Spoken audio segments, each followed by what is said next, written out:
Hi, my name's Maria, and with me today I have my mom, dad, and brother. Could you imagine being taken from your habitat or your home by scientists and brought to a lab, being forced to give yourself to testing? Of course it's not liked, but in the long run it's very beneficial for the human health. Continue to listen as I persuade to you why there shouldn't be commercial testing done on animals. Today we will talk about both the reasons why you should and shouldn't test on animals. The reasons against would be that it's degrading towards humanity, it causes suffering on the animals, and it is not reliable. As for the for side, it benefits in medical breakthroughs, it doesn't harm humans, and all the research is done to help human health. Now we will go more into depth into the against side. So first, we will talk about how it degrades humanity. As said in the article, scientists explain why animal testing and research happens in Australia. Animals are taken from their habitat and sold to scientists. Scientists are purposefully torturing and killing animals for research. Now that we've talked about that, let's continue and talk about how it causes suffering. According to NEVAS, animals are subjected to experiments, including implanting electrodes into the brain, maiming, and then blinding the animals. They also go through poisoning for toxicity testing and burning skin, which causes brain damage on the animals. Now we can talk about how the animal testing are not reliable. So the animal tests are done on animals and not on humans, so it could result in some inaccuracy.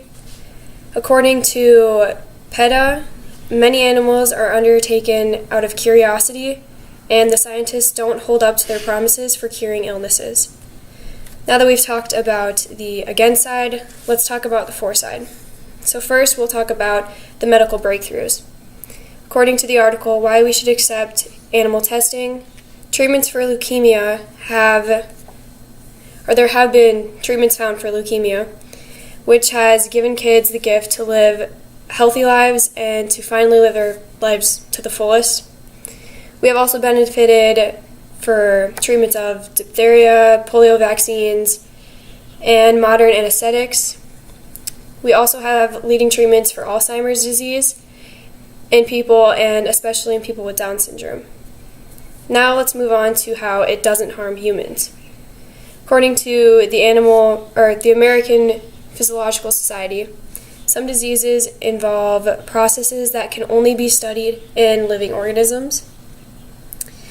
Testing are also done on animals before humans to see all the possible outcomes, which benefits the humans by seeing what complications could occur or the benefits that could occur. And lastly, let's talk about how all the research is done to help the human health. So according to how animals contributed to improving human health, they have, like all of the animal tests, have greatly improved overall health of humans, eliminating diseases that could have possibly led to potential death. Scientists also have realized the wrongness in animal testing, but they have said that it's to better the humans' health, and that with all the testing needing to be done on living organisms, that if we can't on humans, animals are the only other option. Today we talked about reasons why we should and shouldn't have commercial testing done on animals. For the against side, we talked about how it degrades humanity, causes suffering, and is not reliable. For the for side, we talked about the beneficial medical breakthroughs, how it doesn't harm humans, and how all the research is done to help human health. So according to the article, why do scientists use animals in research? The bottom line is we both want the same thing. We both want cures for cancer and other diseases. It's just that we don't believe animal models are the best way to achieve that. Animals have families too, and they shouldn't be taken from their homes.